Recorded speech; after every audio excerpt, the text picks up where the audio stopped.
Ahora sí, os doy la bienvenida a esta jornada online que tenemos desde la Asociación Nacional de Abogados de Víctimas de Accidentes con un asunto de plena actualidad, que es el análisis jurídico del artículo 7 y la controversia que hay con los medios alternativos de soluciones de conflictos, los más famosos MACs de la Ley Orgánica 1/25 y su repercusión con la oferta motivada.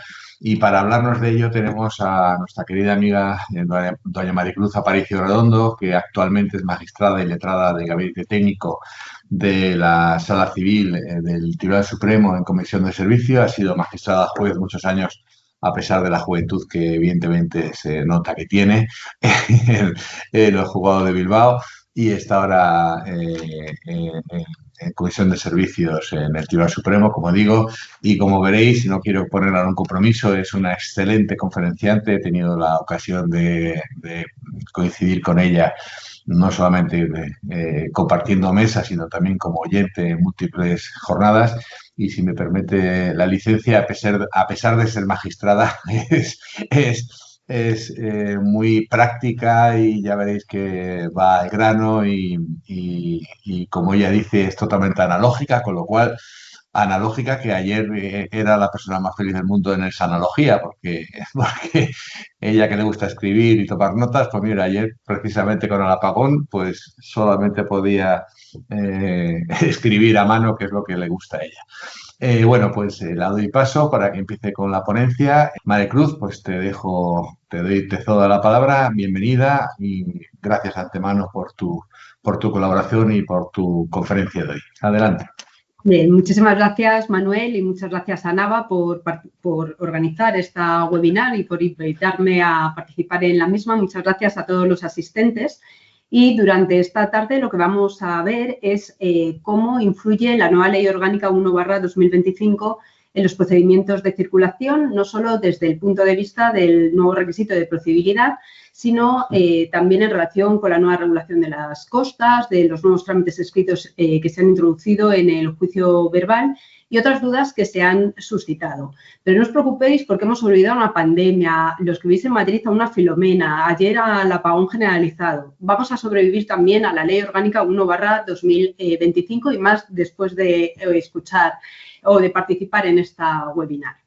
En cuanto al requisito de procedibilidad, ya sabéis que, con carácter general, para iniciar un procedimiento civil es necesario acudir previamente a un medio adecuado de solución de controversias en la vía no jurisdiccional, salvo las excepciones legalmente previstas. Estas excepciones pueden ser absolutas o relativas y entre ellas no se incluyen los procedimientos de circulación. Pero sí que hay dos excepciones, una relativa y una absoluta, que nos pueden afectar.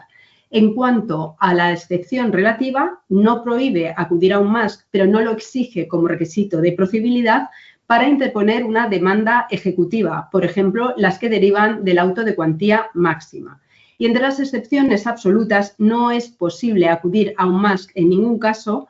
Sí que nos afecta una que puede dar lugar a ciertas dudas, y es que no se puede acudir a un MASC cuando una de las partes del conflicto sea un ente perteneciente al sector público, como lo es el Consorcio de Compensación de Seguros. Sin embargo, el consorcio tiene su propio estatuto legal y este estatuto legal exige, para poder dirigir una demanda tanto declarativa como ejecutiva a este organismo, haberle reclamado previamente y esperar el plazo de 3 meses que tienen para contestar.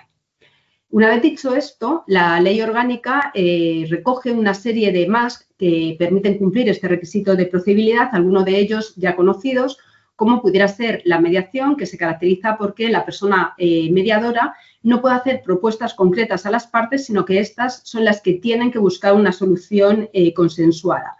La conciliación pública o privada ya no solo va a ser ante el LAJ o ante el juez de paz, sino puede ser también ante el registrador, ante el notario o cualquier persona colegiada. Y se caracteriza porque la persona conciliadora ya sí que puede hacer determinadas propuestas, concretas propuestas de solución extrajudicial a las partes. Por otra parte, se encuentra la oferta vinculante confidencial, que será vinculante siempre y cuando sea aceptada. Y aquí un sector importante de la doctrina lo que dice es que esta oferta vinculante no puede equipararse a una reclamación extrajudicial sin más, sino que para que sea un verdadero proceso negociador tiene que haber o una quita o una espera, una condonación de intereses para facilitar este acuerdo extrajudicial. Se hace referencia también a la opinión del experto independiente que va a emitir un dictamen.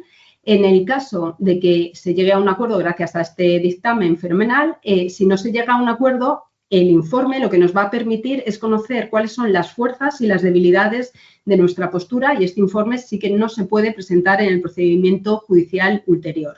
Y finalmente se hace referencia al proceso de derecho colaborativo que se caracteriza porque en la fase extrajudicial las partes están asistidas por sus respectivos letrados. Además, se puede recabar la participación de terceros neutrales, pero si fracasa este proceso negociador, el proceso colaborativo se caracteriza porque los abogados que han intervenido en la fase extrajudicial no pueden intervenir en el procedimiento judicial.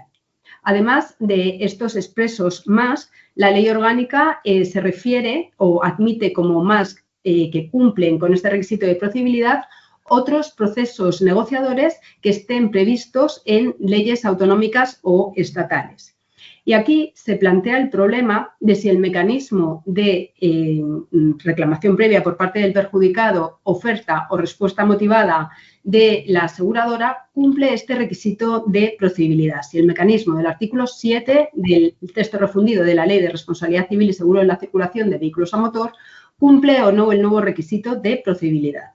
Los detractores hacen hincapié en que este mecanismo en realidad no obedece a una negociación en el sentido tradicional de hacerse concesiones mutuas entre las partes e incluso hay quien llega a sostener, entre ellos Vicente Magro en un reciente artículo publicado la semana pasada, que durante el mecanismo del artículo 7 ni siquiera hay conflicto. Efectivamente, cuando el perjudicado reclama a la compañía aseguradora, no hay conflicto, sino que este se produce con posterioridad cuando la compañía emite la oferta o la respuesta motivada si no hay acuerdo por parte del perjudicado. Y este conflicto, lo que defiende este sector de la doctrina minoritario, es que tiene que resolverse a través de uno de los más legalmente previstos en esta Ley Orgánica 1/2025. Sí que es cierto que efectivamente el mecanismo del artículo 7 no es un proceso negociador propiamente dicho, pero lo que sí que es absolutamente incontrovertido es que establece un requisito de procedibilidad específico para los procedimientos de circulación. Como dice en su apartado octavo, in fine, no se admitirán a trámite las demandas a las que nos acompañe la reclamación del perjudicado y la oferta o respuesta motivada en su caso, si ha sido emitida por la aseguradora. Cumplidos estos trámites obligatorios, entiendo que no hay ningún argumento que pueda dar el juez para inadmitir a trámite la demanda.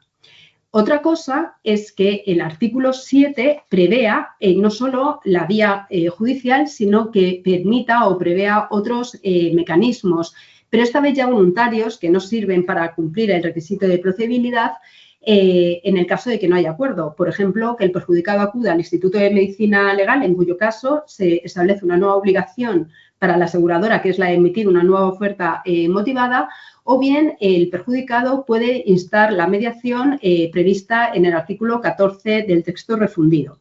Este artículo 14 del texto refundido siempre me he preguntado por qué se había introducido por la Ley 35/2015, y entiendo que fue para potenciar una mediación que estaba fracasando desde su regulación por la Ley 5/2012. ¿Y por qué digo esto? Porque no necesitamos un precepto que nos autorice para negociar. Los abogados lleváis haciéndolo muchísimo tiempo y lo que sí que necesitamos es un artículo que nos exija negociar, por ejemplo, estableciendo esta negociación como requisito de procedibilidad para la admisión de las demandas. Fijaos que un mecanismo parecido al del artículo 7 del texto refundido lo extiende la Ley Orgánica 1/2025 a otra clase de procedimientos específicos como son los promovidos por los consumidores que reclaman a los prestamistas profesionales la distribución de las cantidades indebidamente satisfechas por aplicación de cláusulas suelo. ¿Por qué el legislador privilegia, en cierto modo, a los perjudicados por accidente de circulación y a los consumidores, puesto que les permite superar el requisito de procedibilidad con una mera reclamación extrajudicial y la espera del plazo legalmente establecido para la contestación? Pues entiendo que subyace en el legislador las siguientes ideas. En primer lugar, que quiere que para estas personas la fase previa sea gratuita, así lo establecen para los consumidores además las directivas europeas, pero por otra parte entiendo que también considera el desequilibrio existente entre los perjudicados y las aseguradoras y entre los consumidores y los profesionales. Y además este privilegio es el único que permite cumplir los principios informadores de estos procedimientos tan específicos. En materia de consumo, el principio de efectividad del derecho de la Unión y, además, el principio de no vinculación del consumidor a las cláusulas abusivas y, en el ámbito circulatorio, el principio de reparación íntegra. Parece que no es razonable exigir al perjudicado o al consumidor renunciar a parte de las cantidades que deben serles satisfechas simplemente por el objetivo de llegar a un acuerdo extrajudicial. Y si el legislador está intentando privilegiar a los perjudicados de accidentes de circulación, ¿por qué les vamos a hacer de peor condición nosotros, exigiéndoles, en el caso de que fracase el mecanismo del artículo 7 del texto refundido, acudir a otro MASC, cuando no se lo exigimos a otros demandantes? El resto de demandantes, si eligen un MASC y este fracasa, tienen expedita la vía judicial. No se les exige acudir a otro MASC hasta agotar todos los previstos en la ley orgánica antes de interponer una demanda. En cualquier caso, hasta ahora las juntas de jueces que se han pronunciado sobre la cuestión sí que admiten que el mecanismo del artículo 7 cumple el requisito de procedibilidad exigido por la nueva ley. Así lo han dicho Granada, Valladolid, Las Palmas de Gran Canaria, Palma de Mallorca, Valencia y Jaén. La Ley Orgánica 1/2025 también establece la obligación del juez de analizar qué es lo que ha ocurrido en la fase previa para poder o a la hora de pronunciarse sobre determinados extremos. Esto tampoco es ajeno a los procedimientos de circulación en los que los jueces ya analizábamos si se habían cumplido las obligaciones establecidas en el artículo 7, la compañía aseguradora, la emisión de la oferta o la respuesta motivada con los requisitos legalmente establecidos y el perjudicado el deber de colaboración con los servicios médicos de la compañía a la hora de pronunciarnos sobre la condena o no al pago de los intereses moratorios del artículo 20 de la Ley del Contrato de Seguro. Pero la Ley Orgánica 1/2025 va más allá y exige al juez que a la hora de pronunciarse sobre las costas, de tasar las mismas o de imponer las multas y sanciones previstas en el artículo 247 de la Ley de Enjuiciamiento Civil, analice la colaboración de las partes en la obtención de una solución consensuada o incluso el eventual abuso del servicio público de justicia. Se introduce de esta manera un nuevo concepto jurídico indeterminado, el de abuso del servicio público de justicia, que tiene concomitancias con otros conceptos ya existentes como la temeridad, la mala fe o el abuso del derecho. En el preámbulo de la ley orgánica se indica que serán los tribunales los que irán deslindando estas figuras y ya han empezado a hacerlo porque la Junta de Jueces de Primera Instancia de Valladolid, ya siguiendo la última jurisprudencia de la Sala Primera del Tribunal Supremo, considera que habrá abuso del servicio público de justicia cuando se acuda al procedimiento judicial buscando en realidad una determinada condena en costas o bien cuando se acuda a distintos procedimientos ejercitando diversas pretensiones que podían haber sido claramente acumulables en un solo proceso. Y el legislador también da ejemplos en el preámbulo de qué debe entenderse como abuso del servicio público de justicia y considera que este se produce cuando se acude de manera irresponsable al procedimiento, cuando era muy fácil haber obtenido un acuerdo extrajudicial por existir sentencias firmes relativas a ese conflicto, o bien cuando se acude al procedimiento manteniendo una pretensión cuestionablemente sostenible. Para que el juez pueda evaluar esta actitud de las partes en la fase previa, se modifican las normas reguladoras del pronunciamiento y de la tasación de costas. La idea que subyace, la idea general, es que el legislador no quiere que la parte que haya rehusado injustificadamente participar en un proceso negociador obtenga un pronunciamiento favorable en costas. Y ojo, porque en el momento de pronunciarse sobre las costas, lo que se hace en sentencia, el juez no puede conocer el contenido del proceso negociador, porque conocer las propuestas que mutuamente se hayan hecho las partes puede afectar a su decisión. Por eso, en ese momento, todavía está vigente el principio de confidencialidad que afecta a los MASC. Por tanto, lo único que puede valorar el juez a la hora de pronunciarse sobre las costas es si las partes han participado o no en este proceso negociador. Por lo que respecta a la estimación total o la desestimación total de la demanda, se modifica el apartado primero del artículo 394 y se introduce un distorsionador apartado cuarto en este precepto. Vamos con el apartado primero, que mantiene la regla general del principio de vencimiento, la excepción por todos conocidas de que razonadamente se concurran serias dudas de hecho de derecho, y se introduce una nueva excepción, que es no habrá pronunciamiento en costas favorable a la parte que hubiera rehusado injustificadamente, de forma expresa o por actos concluyentes, participar en un MASC, y esto es importante, legalmente preceptivo o que se hubiera acordado previa conformidad de las partes por derivación judicial. Es decir, si yo insto un proceso negociador y la contraparte rehúsa injustificadamente participar en el mismo, interpongo la demanda, me la desestiman, no se aplica la regla general del vencimiento, sino que en este caso se aplicaría la nueva excepción y no habría pronunciamiento en costas. Una duda que plantea este apartado primero del artículo 394 es si el juez debe motivar la aplicación de esta nueva excepción, porque a diferencia de lo que ocurre con la estimación parcial o con la apreciación de las serias dudas de hecho de derecho que exige un razonamiento por parte del juez, aquí la literalidad del apartado primero parece que establece una imposición al juez. No habrá pronunciamiento sobre costas. Pero desde el momento en el que la nueva excepción requiere que el rehúse a participar en un proceso negociador sea injustificado, el juez tendrá que valorar si concurre o no justa causa. Por tanto, sí que exige una mínima motivación. Y así también estaríamos cumpliendo la doctrina jurisprudencial de la Sala Primera, que en las escasas ocasiones en las que ha entendido que existía una vulneración de las normas reguladoras de las costas era porque el juez se había apartado de la regla general del vencimiento sin dar una motivación suficiente.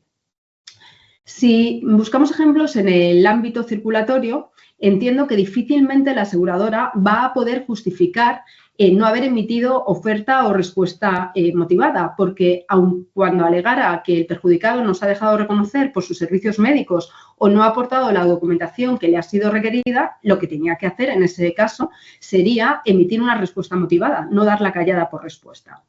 En cambio, si el perjudicado no dirige reclamación previa a la aseguradora, pero ésta se adelanta y emite la oferta o la respuesta motivada porque ha tenido conocimiento del siniestro y de la existencia de daños resarcibles a través de otra vía, por ejemplo, por la declaración de su propio asegurado, ya se ha cumplido la finalidad de la reclamación previa, y es que la compañía conozca estas circunstancias y, por tanto, la falta de reclamación del perjudicado en este caso no podría considerarse un rehúso injustificado al cumplimiento de las obligaciones del artículo 7.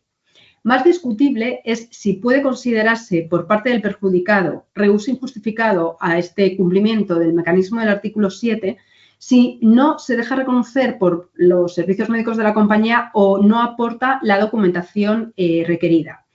En este caso, fijaos que no solo se quedaría sin las costas, sino que también se quedaría sin los intereses del artículo 20 de la Ley del Contrato de Seguro. De esta manera se equipararían las consecuencias negativas que tanto para la aseguradora como para el perjudicado tendría el incumplimiento de las obligaciones que le impone el artículo 7. Como he dicho antes, para que se aprecie esta excepción es necesario que el rehúso injustificado sea a participar en un MASC legalmente preceptivo. ¿Qué debemos entender por legalmente preceptivo? Pues que sea necesario su cumplimiento para que nos admitan la demanda, que sea necesario para cumplir este nuevo requisito de procedibilidad. Por tanto, en el caso del artículo 7, en principio solo es obligatorio la reclamación previa y la emisión de oferta o respuesta motivada. No sería obligatorio en el caso de que el perjudicado acuda al Instituto de Medicina Legal, aunque puede generar dudas el hecho de que acudir al Instituto de Medicina Legal genere una nueva obligación para la aseguradora de emitir una nueva oferta motivada, y tampoco sería legalmente preceptivo acudir a otro MASC o a la mediación del artículo 14. Examinado así el nuevo apartado primero, pasamos al distorsionador apartado cuarto de difícil interpretación, que dice así: si el requerido a participar en un MASC que hubiera evitado el procedimiento rehúsa participar en el mismo, el requirente quedará exento de la condena en costas, salvo que se aprecie abuso del servicio público de justicia. Una primera interpretación ha llevado a algún sector doctrinal a mantener que aquí el legislador nos estaba exponiendo dos caras de la misma moneda. En el apartado primero nos estábamos acercando a la nueva excepción desde el punto de vista del vencedor, que no va a obtener un pronunciamiento favorable en costas, mientras que en el apartado cuarto nos estaríamos acercando a la nueva excepción desde el punto de vista del vencido, que no va a ser condenado en costas. Pero lo cierto es que entre el apartado primero y el apartado cuarto hay diferencias sutiles. En el apartado primero se habla del rehúse injustificado. Y en el apartado cuarto no se habla de que concurra o no justificación para no participar en un proceso negociador. Además, en el apartado primero se habla de rehúse injustificado a participar en un MASC legalmente preceptivo, y en el apartado cuarto no se dice legalmente preceptivo, sino un MASC que hubiera podido evitar el procedimiento. Y finalmente, en este último apartado cuarto se habla de exención de la condena en costas que no debería haberse producido de aplicarse la nueva excepción. Por tanto, la interpretación correcta debe buscarse en determinados catedráticos de derecho procesal que están al tanto de prácticas judiciales del derecho anglosajón y llegan a la conclusión de que en este apartado cuarto lo que se está introduciendo es una excepción a la excepción, una excepción que neutraliza la nueva excepción. ¿Con qué finalidad? Con la de evitar que una parte que fuera a mantener en el procedimiento judicial una pretensión dudosamente sostenible acudiera al proceso negociador simplemente para evitar una ulterior condena en costas. Y pongo un ejemplo en materia de tráfico. Imaginemos que el perjudicado reclama extrajudicialmente a la compañía aseguradora y ésta da la callada por respuesta. No emite ni oferta ni respuesta motivada. Si se desestima la demanda, no habría pronunciamiento en costas por aplicación de la nueva excepción, pero imaginemos que la desestimación de la demanda viene determinada porque el juez, después de valorar la prueba, considera que no ha quedado acreditada la existencia del siniestro o bien la participación del demandante en el mismo. En este caso, se podría considerar que el perjudicado ha incurrido en abuso del servicio público de justicia acudiendo a los tribunales con una pretensión insostenible. Y esto permitiría neutralizar la nueva excepción y sí que obtendría la aseguradora un pronunciamiento favorable en costas. Esta nueva excepción también se aplica en el caso de allanamiento parcial, a cuyo efecto se modifica el apartado segundo del artículo 394. Se mantiene la regla general de no imposición de costas, se mantiene la excepción de salvo que se aprecie motivadamente temeridad en una de las partes, y se añade la nueva excepción que permitiría imponer las costas, aún en el caso de la estimación parcial, a la parte que hubiera rehusado injustificadamente participar en un MASC legalmente preceptivo o acordado por derivación judicial. Es decir, en un procedimiento de tráfico se estima parcialmente la demanda presentada por el perjudicado Y la aseguradora, esto daría lugar a la regla general de no imposición, pero la aseguradora, si no ha emitido oferta o respuesta motivada, podría ser condenada al pago de las costas. Se modifica asimismo el artículo 395, que se refiere a las costas en caso de allanamiento. Aquí también se mantiene la regla general de imposición si el allanamiento es posterior a la contestación a la demanda, de no imposición si el allanamiento es anterior a esta contestación, y se mantiene la excepción que permite imponer las costas al allanado anteriormente a la contestación a la demanda cuando se aprecie razonadamente mala fe en este allanado. Y se entiende por mala fe lo que se venía entendiendo hasta ahora, que es haber dirigido fehacientemente una reclamación para el cumplimiento de la obligación interesada, y se añade o se hubiera rehusado una propuesta o participar en un MASC. Y se añade una nueva excepción que permite imponer las costas al allanado antes de contestar a la demanda, y es que se aprecie en el mismo abuso del servicio público de justicia. Y vuelvo a poner un ejemplo en materia de tráfico. Ya sabéis que hace pocas semanas la Sala Primera se ha pronunciado sobre el concepto de perjudicado por analogía. Se trataba de un supuesto en el que se estaba reclamando la indemnización por el fallecimiento de un menor como consecuencia de un atropello, y reclamaban esta indemnización como perjudicados ascendientes tanto el padre biológico como el segundo marido de la madre. Los hechos probados acreditan que el padre biológico se había desentendido absolutamente de sus hijos desde el momento de la separación, y que durante los últimos años el que había venido cumpliendo los deberes paterno-filiales era el padrastro.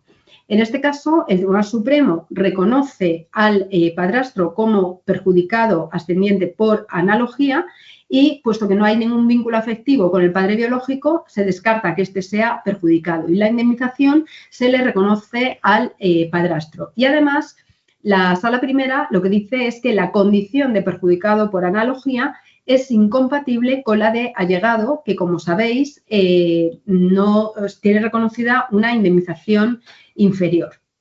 Imaginemos que sucede el tiempo y vuelve un padrastro a reclamar en una situación parecida a la compañía aseguradora, le reclama extrajudicialmente la indemnización que le corresponde como perjudicado por analogía, y la aseguradora emite una oferta motivada, pero ofreciendo no la indemnización que le corresponde como perjudicado por analogía, sino como allegado, que, como digo, es inferior. El padrastro, que conoce la doctrina de la sala, interpone la correspondiente demanda, y la aseguradora, que en realidad también conoce la doctrina de la sala, se allana antes de contestar a la demanda. En este caso, aunque el allanamiento se haya producido antes de contestar a la demanda, se podría llegar a imponer las costas a la aseguradora por apreciar abuso del servicio público de justicia, por haber obligado al perjudicado a acudir a una vía judicial cuando era perfectamente factible haber llegado a un acuerdo extrajudicial a la vista de que ya existía doctrina de la sala sobre la materia. Y en el apartado tercero del artículo 395 también se introduce una excepción a la excepción que permitiría la no imposición de costas en el ámbito del allanamiento si se aprecian circunstancias excepcionales para no imponerlas. Voy a pasar someramente sobre otras modificaciones que se introduce por la Ley Orgánica 1/2025 en el pronunciamiento sobre costas, concretamente en el apartado tercero del artículo 394. Las pretensiones inestimables dejan de valorarse en 18.000 y pasan a valorarse en 24.000 euros. Y una cuestión importante es que cuando el beneficiado por el pronunciamiento en costas sea titular del derecho a la asistencia jurídica gratuita, las costas se les tienen que pagar, como no podía ser de otra manera, a los profesionales del turno de oficio. Ya sabéis que con carácter general el derecho de crédito a las costas se ha reconocido siempre a la parte para compensar los gastos en los que hubiera incurrido como consecuencia de tener que acudir a la vía judicial. Pero si tienes reconocido el derecho de asistencia jurídica gratuita, ningún desembolso has efectuado, lo han hecho por ti. Por tanto, las costas tienen que abonarse al abogado y al procurador del turno de oficio, sin perjuicio de que estos tengan la obligación de devolver las cantidades que hubieran podido percibir con cargo a los fondos públicos. Me consta que el Pleno del Consejo General de la Abogacía, a instancias de la Comisión de Asistencia Jurídica Gratuita, lo que está interesando del Ministerio de Justicia es que se establezcan unos módulos razonables que establezcan cuál es la retribución de los abogados en esta fase extrajudicial, tal y como han hecho ya Madrid y Barcelona, y está en ello Andalucía.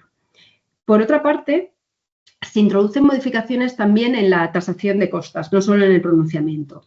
Empezamos con la modificación introducida en el apartado 5º del artículo 32, que se refiere a aquellos procedimientos en los que no es preceptiva la intervención de abogado y procurador, por ejemplo, porque se reclame una indemnización que no supere los 2.000 euros. En estos casos se mantiene la regla general de que los derechos del procurador y los honorarios del letrado no se añaden a la tasación de costas.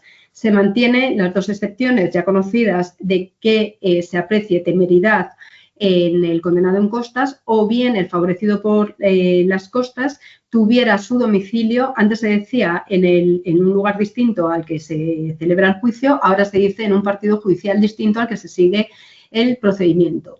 Y se añade una nueva excepción que es la del abuso del servicio público de justicia. En el caso del incidente de impugnación de la tasación de costas por indebidas o por excesivas, se excluye el pronunciamiento en costas en este incidente, salvo que se aprecie de nuevo abuso del servicio público de justicia.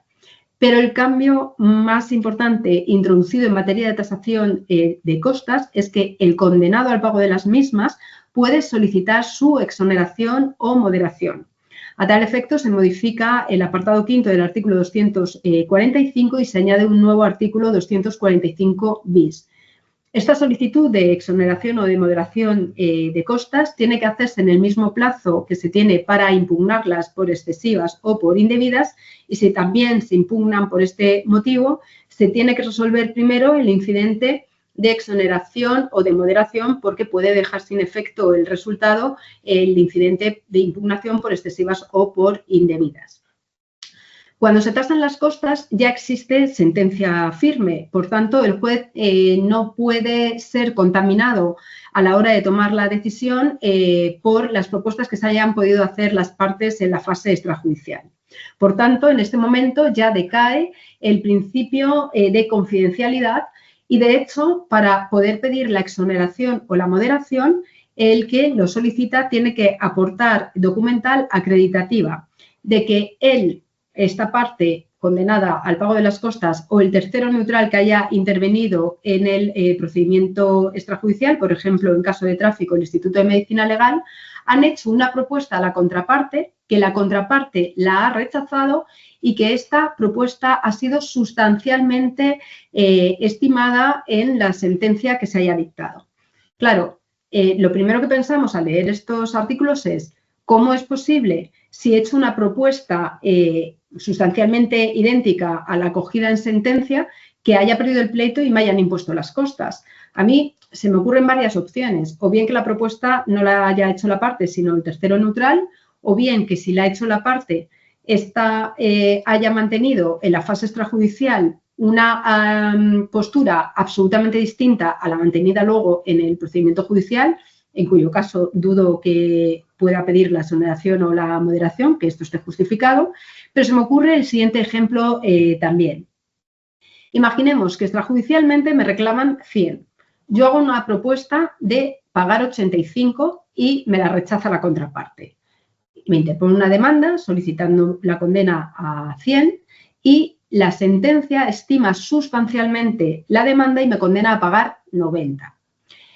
Como la estimación es sustancial, me imponen las costas, pero yo creo que aquí sí que podríamos acudir a su señoría y decirle, oiga, la propuesta que yo hice de 85 está más cerca de los 90 a los que he sido condenado que los 100 que me estaban reclamando. ¿Cuál es el problema? Que el legislador no nos dice cuándo hay que exonerar o cuándo hay que moderar, ni cómo moderar. Nos dice que el juez establecerá el porcentaje de moderación y a qué partida se aplica, pero no nos da más criterios.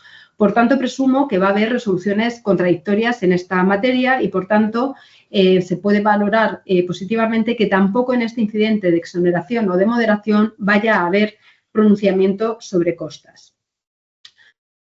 Dejamos ya las costas y vamos a analizar una de las críticas mayores que se ha hecho a esta nueva reforma, y es que se considera que se va a hacer incurrir a las partes en mayores gastos.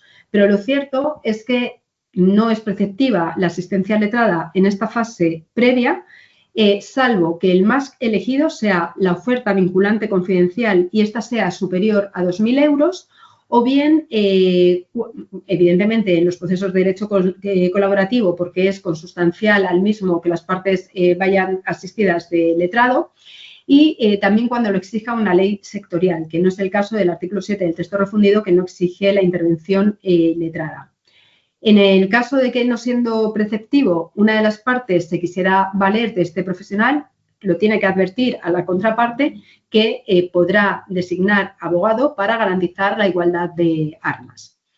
En los casos en los que las partes hayan sido asistidas del abogado en la fase extrajudicial, obviamente tienen que pagar los correspondientes honorarios, salvo que sean titulares del derecho a la asistencia jurídica gratuita, cuya ley reguladora se modifica para incluir en sus prestaciones los honorarios por la asistencia letrada en la fase extrajudicial obligatoria, siempre que en el proceso judicial ulterior fuera preceptiva la intervención de abogado, reclamaciones superiores a 2.000 euros, o bien la otra parte se fuera a valer de abogado para garantizar de nuevo la igualdad de armas. En los procedimientos de tráfico, si demandamos una aseguradora, esta siempre va asistida de letrado y, por tanto, el perjudicado de tráfico que tenga reconocido el derecho a la asistencia jurídica gratuita sí que tiene derecho a esta nueva prestación. Pero no solo hay que abonar los honorarios del letrado, sino también los del tercero neutral que pueda intervenir en la fase extrajudicial para ayudarnos a conseguir una solución consensuada. En este caso, las partes tienen que ponerse de acuerdo sobre cómo se le paga, salvo en el supuesto de que se acuda a los mecanismos públicos de acceso gratuito, como por ejemplo en tráfico sería el Instituto de Medicina Legal. Estos gastos extrajudiciales plantean dudas, por ejemplo, si están cubiertos por el seguro de defensa jurídica. Y aunque existen resoluciones contradictorias, hay una sentencia del Tribunal de Justicia de la Unión Europea, del TJUE, de 14 de mayo de 2000, que parece que así lo avala esta cobertura. Otra duda que suscitan estos gastos extrajudiciales es si se pueden incluir en la tasación de costas, puesto que no se ha modificado el artículo 241 de la Ley de Enjuiciamiento Civil, que exige que para que puedan incluirse en la tasación de costas, estos desembolsos tengan origen directo o inmediato en el proceso. Los LACs de Barcelona han unificado criterios y entienden que, previa presentación de facturas, sí se podrían incluir los honorarios del tercero neutral que intervenga en la fase previa como suplidos. Y en materia de tráfico existe polémica sobre, por ejemplo, si los honorarios devengados por el letrado por dirigir la reclamación previa a la compañía aseguradora pueden o no incluirse en la tasación de costas. Aquí hay resoluciones contradictorias. Parece que tanto los partidarios como los detractores de incluir estos honorarios extrajudiciales en la tasación de costas están de acuerdo en que, puesto que se incurre en este desembolso para cumplir un requisito de procedibilidad, parece obvio que estos gastos tienen su origen directo e inmediato en el procedimiento. Pero el problema surge porque para incluir los honorarios del letrado en la tasación de costas es necesario que la intervención del letrado sea preceptiva y ya hemos visto que en estos casos no lo es. ¿Qué es lo que dicen los partidarios de incluir estos honorarios en la tasación de costas? Pues que aunque no sea preceptiva la intervención del letrado en la fase previa, en el mecanismo del artículo 7, es realmente aconsejable para garantizar la igualdad de armas, dado el desequilibrio existente entre el perjudicado y la aseguradora y la difícil comprensión o la complejidad del sistema de valoración del daño corporal introducido por la Ley 35/2015. pero los detractores de incluir estos honorarios extrajudiciales en la tasación de costas dicen que si se admite haríamos de peor condición aquellos perjudicados que están reclamando indemnizaciones que no superan los 2.000 euros y que no tendrían derecho a incluir los honorarios devengados incluso durante el procedimiento, ni siquiera en fase extrajudicial, en la tasación de costas. Más dudas que surgen en relación con los MASC es si es aplicable en los procedimientos de tráfico el periodo de vigencia temporal de 1 año que se establece para los MASC. Y me explico. El efecto del intento de inicio del proceso negociador, el efecto inmediato es que se interrumpe el cómputo del plazo de prescripción y añade la Ley Orgánica 1/2025, aunque esto no nos concierne, o se suspenden los plazos, el cómputo de los plazos de caducidad.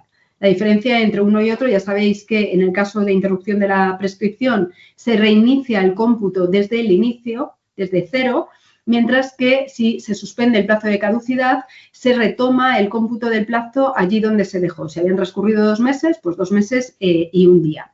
Bien, pasa lo mismo en el artículo 7 del texto refundido. Interrumpe la prescripción la reclamación previa dirigida por el perjudicado a la aseguradora y se reanuda cuando ésta emite oferta o respuesta motivada o transcurren 3 meses sin que se haya emitido esta contestación. Cuando se termina un procedimiento sin acuerdo o bien cuando no se llega a iniciar, por ejemplo, porque no se puede localizar a la parte contraria o se desconoce su domicilio, se reanuda el cómputo de los plazos, pero además el MASC que hemos seguido, este proceso negociador, tiene un plazo de vigencia de 1 año. Solo dura 1 año, dentro del cual tenemos que interponer la demanda. La idea que subyace es que el legislador lo que piensa es que transcurrido el plazo prudencial de 1 año pueden haberse modificado las circunstancias de tal manera que las nuevas circunstancias sí que permitan alcanzar un acuerdo que no era factible hace pues tiempo atrás. Por supuesto, tenemos 1 año para interponer la demanda si el plazo de la acción nos lo permite. Si vamos a ejercitar una acción de responsabilidad extracontractual, como es nuestro caso, sometida a un plazo de prescripción de 1 año, perfecto. Pero si queremos ejercitar a lo mejor una acción sometida al plazo de caducidad de 6 meses, no tenemos el plazo de 1 año. Si transcurriera el plazo de 1 año, el MASC pierde vigencia. Y si queremos cumplir el requisito de procedibilidad, sería necesario iniciar un nuevo proceso negociador. La duda que subyace es, ¿esto es aplicable a los procedimientos de tráfico? Es decir, si el perjudicado dirige una reclamación previa a la aseguradora y esta emite oferta de respuesta motivada o pasan 3 meses sin emitirla, el perjudicado, con independencia de interrumpir el plazo de prescripción, solo cuenta con 1 año para interponer la demanda, porque si no, este mecanismo del artículo 7 pierde vigencia y tiene que empezar un nuevo MASC. Pues en la ley no dice en el articulado nada sobre esto, hay que acudir al preámbulo y en el preámbulo sí que se manifiesta que en los supuestos en los que los MASC estén regulados por una ley sectorial, habrá que estar a los presupuestos procesales establecidos en la misma y el artículo 7 nada dice sobre la vigencia temporal de este mecanismo que prevé. Por tanto, esto nos podría llevar a la idea de que no es aplicable. Sin embargo, las juntas de jueces que ya se han pronunciado sobre ello sí que hacen extensible este plazo de vigencia temporal anual a los procedimientos de tráfico. Así lo han dicho Granada, Las Palmas de Gran Canaria y Valencia. Lo que no dicen es si pierde vigencia este mecanismo del artículo 7, si hay que iniciar de nuevo el mecanismo del artículo 7 o ya hay que acudir a otro MASC para cumplir el requisito de procedibilidad. Otra duda que se suscita es el alcance de la exigencia de que para cumplir el requisito de procedibilidad el objeto del proceso de negociación sea idéntico al del proceso judicial, aunque sí es verdad que la ley orgánica permite que alguna de las pretensiones pudieran modificarse. Ya el informe del Consejo General del Poder Judicial al proyecto de ley de eficiencia procesal advertía que esto iba a dar problemas en supuestos de acumulación subjetiva de acciones, ampliación de la demanda reconvencional o intervención provocada, pese a lo cual el legislador no ha hecho no ha clarificado estos extremos. Pongo un ejemplo de acumulación subjetiva de acciones. Perjudicado de accidente de circulación que reclama extrajudicialmente a la aseguradora. Esta emite una respuesta motivada y se interpone la demanda no solo frente a la compañía, sino también frente al conductor o propietario del vehículo con los que no se ha seguido un proceso negociador. ¿Es o no obligatorio seguir en este caso también un proceso negociador con el conductor y o propietario? Pues se me ocurre que si la respuesta motivada no viene determinada por la inexistencia de seguro o por la falta de cobertura, no existe conflicto de intereses entre la aseguradora y los otros responsables, y puesto que la aseguradora es la garante del pago de la indemnización en el caso de ser condenado a ello, parece que podría decirse que sí que se cumple el requisito de procedibilidad. Pero lo cierto es que el artículo 7 establece el requisito de procedibilidad específico para los accidentes de circulación solo para poder ejercitar la acción directa, que no es la que se ejercita frente al conductor y o responsable. Por otra parte, entre las exenciones al MASC no se encuentran las demandas interpuestas contra los causantes del daño cuando previamente se ha dirigido un proceso negociador con la compañía aseguradora. Por tanto, sospecho que los jueces van a exigir este proceso de negociación también con el conductor y el propietario. Y es que además esto tendría incidencia en otra cuestión, como es la de la prescripción, si seguimos la doctrina jurisprudencial de la Sala Primera, según la cual la reclamación dirigida exclusivamente frente a la aseguradora no interrumpe el cómputo del plazo de prescripción de las acciones que se pretendan ejercitar frente al asegurado. En cualquier caso, las juntas de jueces que se han pronunciado sobre esto sí que exigen seguir un MASC con el conductor y o propietario, y así lo han dicho Granada, Valencia y Jaén. ¿Qué ocurre en el caso de la demanda reconvencional? En materia de circulación había audiencias provinciales que estaban exigiendo cumplir el mecanismo del artículo 7 del texto refundido también para interponer demandas reconvencionales porque consideraban que el legislador no distinguía entre la demanda y la demanda reconvencional. Sin embargo, parémonos a pensar cuál es la finalidad de los MASC. La finalidad de los MASC es evitar el procedimiento. Si el procedimiento ya se ha iniciado con la demanda, parece que no tiene sentido exigir haber llevado a cabo este proceso negociador para poder interponer la demanda reconvencional. Por otra parte, si las partes han negociado, valga la redundancia, es evidente que en el proceso negociador se habrán puesto encima de la mesa todas las pretensiones, las que se pretenden ejercitar en la demanda y las que se pretenden ejercitar en la contestación. Y, por tanto, el proceso negociador abarcaría todas ellas. Si no es así y la pretensión de la demanda reconvencional se conoce por primera vez cuando ésta se presenta, siempre queda la posibilidad de que el juez o el LAB derive a las partes, como permite el apartado 5 del artículo 19 de la Ley de Enjuiciamiento Civil, a un proceso negociador. Ya se han pronunciado las juntas de jueces sobre la no exigencia de este MASC para poder interponer la demanda reconvencional. Así lo han dicho ya las juntas de Arrecife, Jaén, Palmas de Gran Canaria y Murcia. Y también las de Badajoz y Alicante dicen que no será necesario en los supuestos en los que se haya estimado la excepción del litisconsorcio pasivo necesario y sea necesario dirigir la demanda contra otros demandados para constituir correctamente la relación jurídico-procesal, ni tampoco en los casos de intervención provocada que tan frecuentemente se dan en los supuestos de responsabilidad por vicios de la edificación. Y una última duda que suscitan los MASC es en relación a la posibilidad de subsanar la omisión de la justificación de este requisito de procedibilidad en la demanda. Como sabéis, se ha modificado tanto el artículo 399 sobre la redacción de la demanda como el artículo 264 sobre los documentos procesales que deben aportarse con la misma por la Ley Orgánica 1/2025. En el apartado tercero del artículo 399 se exige que se haga una somera descripción del proceso negociador en la demanda o bien se alegue que ha sido imposible cumplir este requisito de este presupuesto procesal por ejemplo, por no haber podido localizar a la otra parte.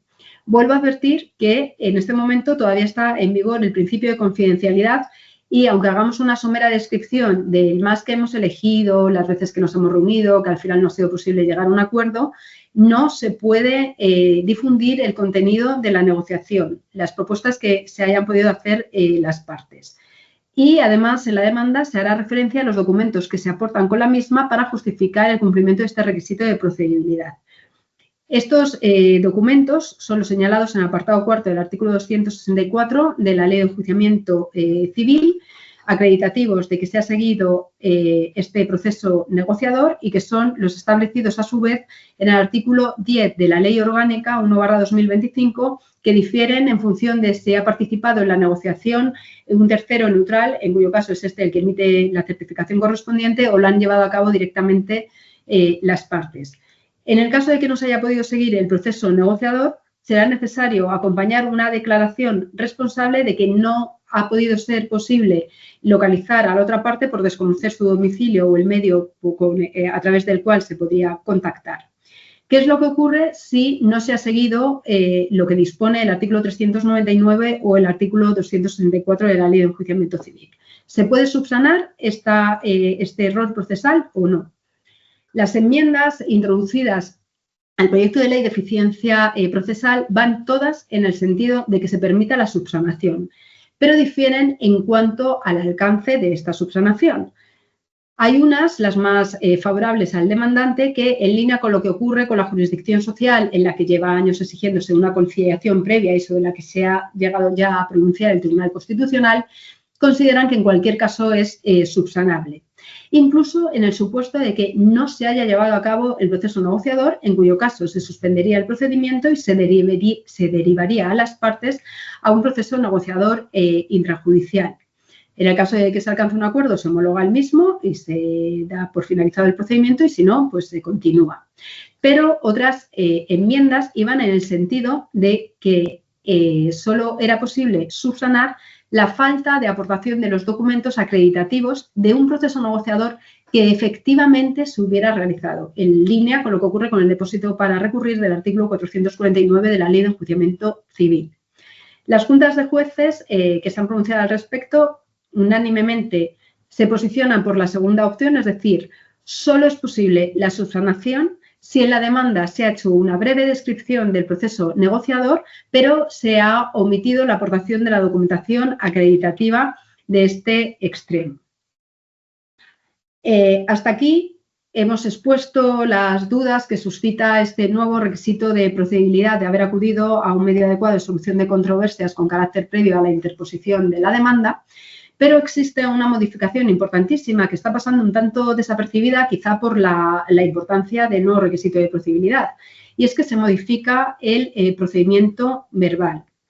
El procedimiento verbal ya había empezado a modificarse ya en 2015, cuando se introduce la contestación por escrito en vez de oral en el acto de la vista, y se siguió modificando, por ejemplo, con el Real Decreto Ley 6/2023, que eleva la cuantía de 6.000 a 15.000 euros, con la consiguiente repercusión que esto tiene en casación. Y me explico. Ya sabéis que solo son recurribles en casación las sentencias dictadas por audiencias provinciales que se han constituido como órgano colegiado. Y no se constituye la audiencia provincial como órgano colegiado, sino con un solo magistrado, cuando se trata de resolver recursos de apelación interpuestos contra sentencias dictadas por juzgados de primera instancia en procedimientos verbales tramitados en razón a la cuantía. Por tanto, los verbales seguidos en razón a la cuantía no tienen acceso a casación. Y otra modificación importante que se introdujo por el Real Decreto Ley 6/2023 es en el artículo 337 de la Ley de Enjuiciamiento Civil. El anuncio de las periciales que no pueden ser aportadas en los escritos iniciales, con la demanda o con la contestación. Estas, en el caso del juicio verbal, tienen que aportarse 30 días después de la demanda o de la contestación como mucho. Pero la reforma operada por la Ley Orgánica 1/2025 introduce otras modificaciones muy importantes, de tal manera que el procedimiento verbal puede ser íntegramente un procedimiento escrito desde la demanda hasta la sentencia sin pasar por la vista. ¿Por qué hace esto el legislador? Dice que para mayor agilización de los procedimientos verbales. ¿Qué es lo que creo que ha pasado? Que el legislador se ha dado cuenta de que las agendas de los juzgados se estaban yendo lejísimos y que se estaban celebrando juicios que realmente no eran necesarios, pero que venían impuestos por la solicitud de una sola de las partes. Ahí el juez ya estaba obligado a celebrar esta vista.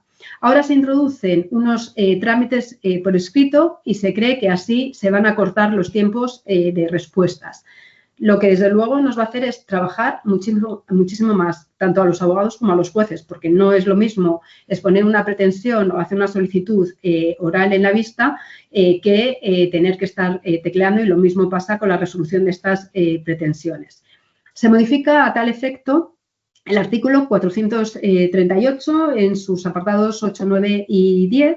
Se introduce como una fase previa o una fase intermedia, como digo, netamente escrita, y se indica lo siguiente. Una vez contestada a la demanda, por cierto, contestación a la demanda en la que tiene que impugnarse la cuantía de entenderse qué es lo que tiene que hacerse. A ver, un momento, que se me ha puesto aquí, ya, se me ha puesto otra pantalla. Bien, pues transcurrido el plazo, contestada la demanda, o bien si se ha interpuesto reconvención o compensación, contestada a esta reconvención o a esta compensación, o bien transcurrido el plazo de 30 días para la aportación de las periciales que han sido anunciadas por no poderlas acompañar con la demanda o con la contestación, el LAC dicta una diligencia de ordenación dando un plazo común de 5 días a las partes. Insisto en que el plazo es común, no es primero a la demandante y luego a la demandada. Las partes tienen 5 días para presentar un escrito con el siguiente contenido. En el caso del demandante, y aunque no lo diga la ley, para hacer alegaciones sobre la impugnación de la cuantía, si ésta se ha impugnado en la contestación a la demanda. Tampoco lo dice la ley, pero si hay documentos cuya necesidad aparece motivada por la contestación a la demanda, es decir, apartado tercero del artículo 265 de la Ley de Enjuiciamiento Civil, este sería el momento para su aportación con carácter prudencial. Es verdad que el 265.3 no se modifica y estos documentos se pueden aportar en la vista, pero ya veréis que es que a lo mejor la vista no se celebra. Entonces, yo aconsejo que se aporten en este caso. Y además, tendrá oportunidad el demandante de rebatir las excepciones procesales que se hayan podido alegar en la demanda. Y común para ambas partes, el demandante también, aunque no lo diga la ley, podrá alegar excepciones procesales que afectan al demandado, por ejemplo, por falta de capacidad o de representación. Ambas partes, en este escrito, que se tiene que presentar en el plazo de 5 días desde que se les notifique esta diligencia de ordenación, tienen que proponer prueba, identificar a las personas que tienen que ser citadas por el juez y aquellas personas jurídicas respecto de las que se va a pedir respuesta escrita al amparo del artículo 381. En relación a esta respuesta escrita, no dice cuándo hay que aportar el pliego. Yo quizá lo aportaría en este escrito y no esperaría a que me admitieran la demanda y me dieran un plazo para ello, no vaya a ser que no lo hagan. Como veis, la historia es bastante complicada, especialmente cómo proponemos prueba cuando todavía no se han fijado los hechos controvertidos. La ley, el legislador no ha coordinado otros artículos del juicio verbal con este artículo 438 y sigue previendo la fijación de hechos controvertidos en la vista que a lo mejor no se celebra. Entonces, mi consejo es que en este escrito también se haga una breve referencia a cuáles son los hechos que se consideran controvertidos para justificar la pertinencia y utilidad de la prueba que estáis proponiendo. Bien, desde el traslado de este escrito que presentan las partes, se tiene 3 días para presentar otro escrito en el que se impugne la prueba propuesta por la contraparte. Ojo, porque aquí ya no dice que el LAG va a dictar una diligencia de ordenación dando los traslados. Se supone que el cómputo del plazo de 3 días es desde el traslado cuando estemos representados por procurador y se aporten los escritos por el SNEC. Como digo, este nuevo escrito ya se puede impugnar la prueba presentada por la otra parte y en el caso del demandado, si se le ha opuesto alguna excepción procesal por falta de capacidad o representación, este sería el momento para contestar. Mi consejo, y aunque no lo dice la ley, es que en este escrito, incluso también en el anterior, que lo que abunda no daña, tenéis que manifestar si consideráis necesario o no la celebración de vista. ¿Y por qué digo esto? Porque una vez recibido este segundo escrito de impugnación de la prueba propuesta de contrario, el juez resuelve mediante auto la impugnación de la cuantía, las excepciones procesales que hubieran podido oponerse, incluso podrá plantear excepciones de oficio si no lo han opuesto las partes, por ejemplo, la falta de competencia, en cuyo caso lo que entiendo es que hay que dar un previo traslado a las partes para no causarles indefensión antes de resolver. Bien, tiene que pronunciarse sobre la impugnación de la cuantía, sobre las excepciones procesales, sobre la admisión o inadmisión de la prueba y, finalmente, se va a pronunciar sobre si considera necesaria la celebración o no de vista. El juez ya no está vinculado por lo que digan las partes. Es el juez el que decide si es necesario o no la celebración de juicio. No será necesario cuando la cuestión jurídica o cuando la cuestión controvertida sea netamente jurídica o bien cuando la única prueba solicitada sea la documental y no haya sido impugnada, pero la ley también prevé que esta decisión la pueda acordar el juez cuando se hubiesen aportado periciales si considera el juez que no es pertinente o útil la presencia de los peritos en la vista. Hay quien sugiere, entre ellos Miguel Guerra, que me genera todos los respetos como gran procesalista que se puede llegar a forzar la celebración de la vista proponiendo la prueba de interrogatorio, porque considera que esta prueba de interrogatorio siempre es pertinente y útil, puesto que no sabemos lo que va a contestar la parte y que ya sabemos que la prueba de interrogatorio hay que valorar negativamente aquellas contestaciones que sean perjudiciales al que lo emite. Yo dudo mucho que el juez vaya a admitir siempre la prueba de interrogatorio cuando esté claras las posturas de las partes en la demanda y en la contestación, pero bueno, podéis probar.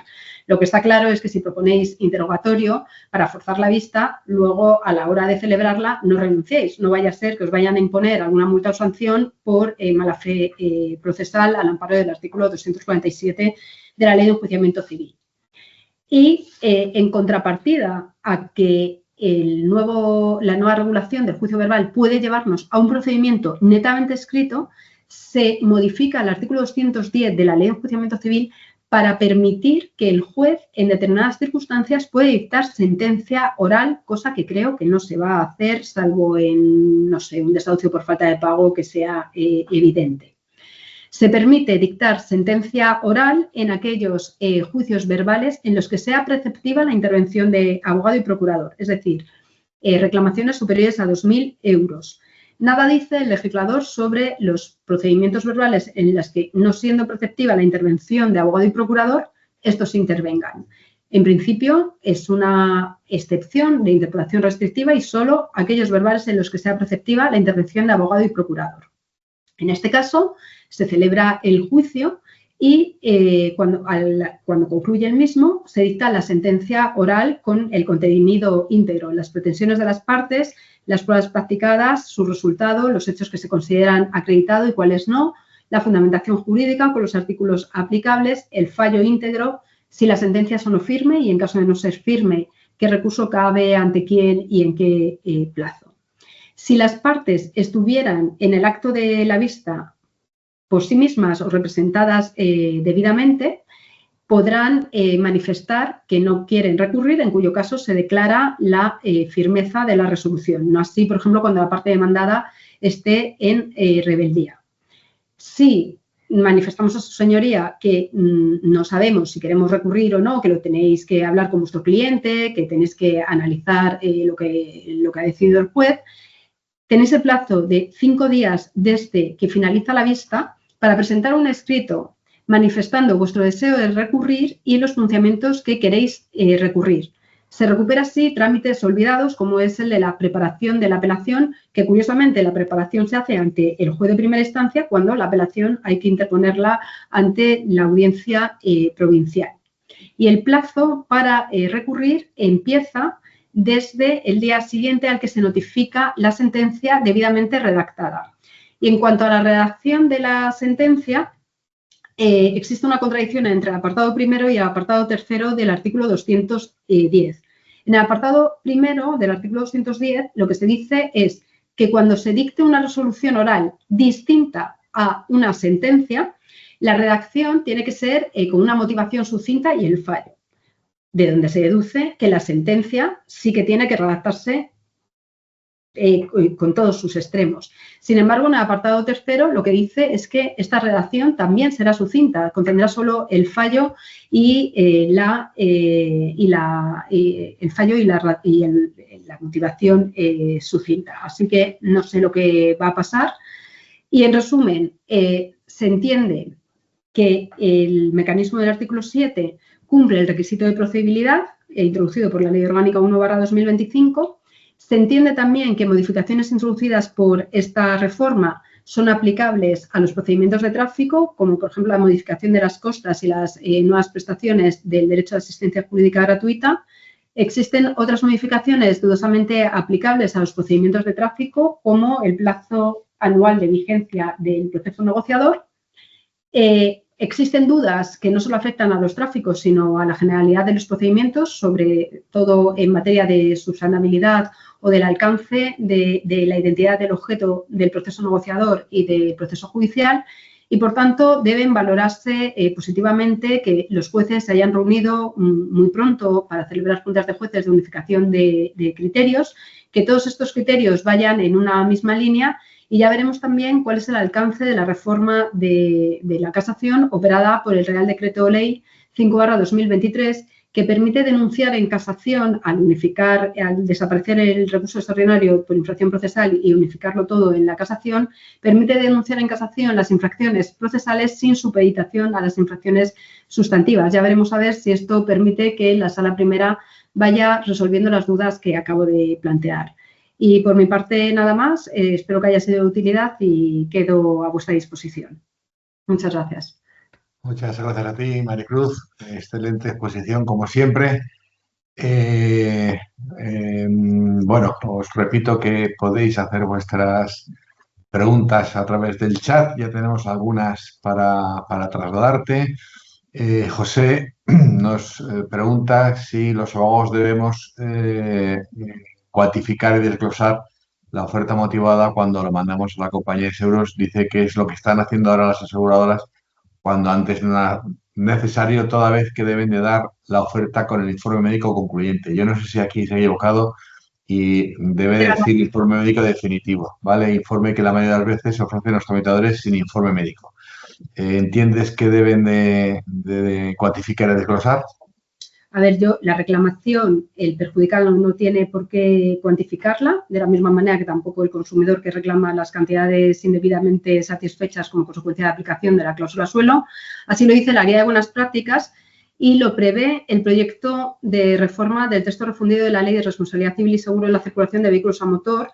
Yo siento echaros esta carga sobre vuestras espaldas, pero hay que estar pendientes, porque se reforma de nuevo esta ley como consecuencia de la nueva directiva del seguro obligatorio del automóvil y para acoger las recomendaciones efectuadas por el informe razonado de la Comisión de Seguimiento del Baremo. Está previsto que se modifique o que se publique, está en fase de enmiendas parlamentarias ahora mismo, antes de verano, así que vamos a tener que ponernos a estudiar. Y entonces aquí se ratifica que la reclamación del perjudicado no tiene que cuantificarse. Muy bien. Estoy de acuerdo contigo, ¿eh? Efectivamente, la guía de buenas prácticas te dice que no hay que cuantificar el inicio, y lo dice textualmente, además, en su parte primera. Miguel Ángel nos pregunta, una aseguradora que reclama a otra compañía aseguradora, perdona, sí, otra aseguradora, por ejemplo, en un caso de subrogación en los derechos de su asegurado, ¿se considera una reclamación del artículo 7 como requisito previo de procedibilidad o es necesario acudir un MAX y sería la ley orgánica 1/25? Yo creo que aquí no está exenta la aseguradora que ejercita la acción del artículo 43 de la Ley del Contrato de Seguro de haber seguido un proceso negociador contra la otra aseguradora. Debe seguir un MASC. Vale. Raquel pregunta, que no le ha quedado claro, si el perjudicado cumple el requisito de procedibilidad. Bueno, está hablando de que si se puede hacer la reclamación frente al conductor responsable, si vale como artículo 7 la reclamación frente al conductor responsable o frente al conductor responsable hay que hacer el MASC. Pues las juntas de jueces que se han pronunciado al respecto entienden que sí que es necesario seguir un proceso negociador contra este conductor o contra el propietario del vehículo. Lo que se me ocurre para solventar este requisito de procedibilidad rápidamente sería hacer una oferta vinculante confidencial al conductor y al propietario, y para respetar el principio de buena fe, lo que sí que entiendo es que se debería poner en conocimiento de estos posibles responsables que ya se ha reclamado previamente a la aseguradora y que la aseguradora ha emitido una oferta o respuesta motivada. Vale. Bueno, como José está haciendo más preguntas, vamos a pasar a más personas y luego terminamos con José. Fernando pregunta, en la reclamación de una minuta a un asegurado por la cobertura de defensa jurídica y que dicha minuta sea rechazada o minorada por la aseguradora, ¿se debe acudir un MAX antes de demandar o con la acreditación de las negociaciones entre ambas partes, reclamación y respuesta, sería válida para interponer la demanda como requisito de procedibilidad? Sí, yo creo que el mecanismo del artículo 7 establece un requisito de procedibilidad específico para los procedimientos de tráfico y, por tanto, basta la reclamación y la oferta o respuesta motivada o el transcurso del plazo de 3 meses sin hacerlo para entender cumplido este requisito de procedibilidad, y también lo dicen así las juntas de jueces que se han pronunciado al respecto. La semana pasada estuve con Manuel en el Colegio de Abogados de Sevilla y nos dijeron los letrados que la Junta de Jueces de Sevilla no había llegado a un acuerdo sobre este extremo. Yo he hablado con jueces de Sevilla, bueno, he contactado como buenamente pude ayer, hoy lo han visto para que me faciliten ese acuerdo, y yo no lo tengo, no lo puedo confirmar. Solo tengo las juntas de jueces que sí que consideran cumplido el requisito de procedibilidad con el mecanismo del artículo 7. Pero, como digo, también hay detractores de esta posición. Yo creo que la Junta de Jueces nos dijeron en Sevilla que se reunían el 30, es decir, se reunían mañana. Nos dijeron en Sevilla. Se reúnen de nuevo los LACs para pronunciarse sobre el alcance de la conciliación ante el LAC ante la nueva reforma. Vale, a la pregunta de Fernando, no, perdón, de Raquel, a ver, ¿de quién era? De Fernando. Creo que él se refiere a la cobertura de defensa jurídica, es decir, que cuando tú has reclamado la defensa jurídica a la compañía de seguros y te la han rechazado o te la han minorado, si esa reclamación de defensa jurídica, que creo que no está dentro del ámbito del artículo 1, sería necesario un MAX. La verdad es que es una pregunta interesante porque, claro, al final la casuística empieza a elevarse. Bien, yo creo que siempre que no sea la reclamación de un perjudicado frente a la aseguradora, por los daños derivados del accidente de la circulación, los daños corporales derivados del accidente de la circulación, sí que es necesario un más. O sea, si se está reclamando la minuta en virtud de la cobertura de defensa jurídica, sí que es necesario un más desde mi punto de vista, porque no está excepcionado en la ley orgánica. Además, te añado esto, creo que ya me oíste en Sevilla en mi ponencia, que claro, que tiene legitimación para hacer esa reclamación es el cliente, es decir, que tiene la legitimación para hacerlo es el perjudicado que ha pagado el abogado. Por lo tanto, se iniciaría un proceso nuevo de reclamación frente a la compañía de seguros como requisito previo de procedibilidad. José Javier nos pregunta, tras finalizar un proceso penal con reserva de acción civil, eso pasa bastante, sí, después de una instrucción de varios años, teniendo en cuenta la continua oposición del demandado a indemnizar al cliente, ¿sería necesario acudir a un MAX antes de demandar? A ver, esta cuestión creo que la resuelve el proyecto de reforma del texto refundido, que va a considerar que en estos casos ya se ha cumplido el requisito de procedibilidad si la aseguradora tuvo conocimiento de la reclamación, porque la aseguradora tuvo conocimiento de la reclamación a través del procedimiento penal. Entonces, con la nueva reforma, o sea, si sale adelante la reforma, sí que se entendería cumplido el requisito de procedibilidad. Entiendo que el sentido común, aunque expresamente no lo diga ahora mismo el artículo 7, nos llevaría a entender que se ha cumplido este requisito de procedibilidad. Pero como nunca se sabe, pues a lo mejor le dirigiría la reclamación previa a la aseguradora de nuevo. Vale, pues Antonio, saliéndose de la materia de RC del automóvil, nos pregunta sobre el desahucio por falta de pago. ¿Se puede añadir a la oferta vinculante confidencial, por ejemplo, el pago aplazado a 3 meses, lo previsto por el artículo 22.4 de la Ley de Justicia Civil respecto a la enervación si no paga? A ver, estoy intentando recordar la Junta de Jueces que está pronunciado sobre el tema. A ver, si en la oferta vinculante confidencial ofreces un pago aplazado, a mí me parece que cumpliría el requisito de procedibilidad. Creo que es la Junta de Jueces ¿será de Barcelona? Es que no me acuerdo, que se ha vuelto a pronunciar y no tienen tan claro que en los casos de desahucio haya que hacer una quita o una espera, sino simplemente mostrar tu predisposición a negociar. Pero bueno, ya iremos viendo. Desde luego, si das un pago, si das la posibilidad de un pago aplazado, entiendo que estás ofreciendo una oportunidad para llegar a un acuerdo y se cumpliría el requisito de procedibilidad. Vale, luego añade Antonio y dice, el problema es que luego no se puede aportar la advertencia del artículo 22.4, ya que la oferta vinculante confidencial es, valga la redundancia, confidencial. No, pero se puede acompañar la oferta vinculante como documento anexo al 22.4. Y Vale, así, ahí un confidencialidad, usuario, sí. así salvas la confidencialidad. Vale, ahí, bueno, no puedo nominarle porque pone usuario desconocido. Dice, bueno, claro, esto es interesante. Dice, claro, nosotros, esto lo has dicho en la conferencia. Dice, nosotros, se refiere a la pregunta que te hicieron anteriormente de si hay que hacer un mask frente al propietario, al conductor causante. Dice, claro, es que nosotros no podemos conocer los domicilios de los conductores y propietarios. ¿Cómo se requiere o cómo se le puede solicitar un mask a un conductor que desconocemos? Vale, entonces aquí no lo sé si en los atestados se recoge el domicilio. Nunca me he fijado en No, eso. no se cogen, no se cogen. Pues entonces, aquí lo que operaría, pues mira, mejor, o se lo requieres a la aseguradora, que posiblemente no lo dé Claro, por protección de datos, o si no, este sería el supuesto de que desconociendo el domicilio del demandado, en la demanda lo que tienes que decir es que no has podido seguir un proceso de negociación frente al mismo por desconocimiento del domicilio y aportar una declaración responsable de que desconocías este domicilio.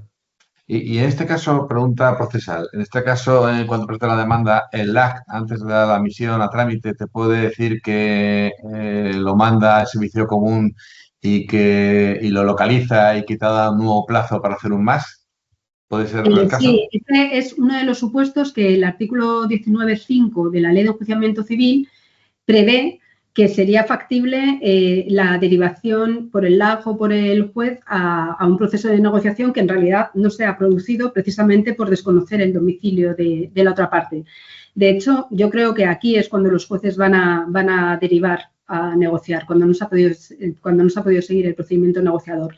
Ojo, porque el artículo 19.5 lo que dice es que el juez tiene que motivar su decisión de derivar a las partes aún más, explicando cuáles son las circunstancias que le llevan a pensar que este proceso negociador puede desembocar en una solución consensuada, y hay que recabar el consentimiento de las partes. O sea, solo si las partes están conformes con este ofrecimiento que está haciendo el juez o el LAC, se acudirá a un proceso negociador. Pero ojo por la posible incidencia que pudiera tener en costas negaros a acudir a este proceso negociador. Si no queréis prestar vuestra conformidad, tendréis que dar argumentos sólidos que hagan que nos aplique la nueva excepción en materia de costas, porque ya no habrá un reuso injustificado, sino con justa causa no participar en este más.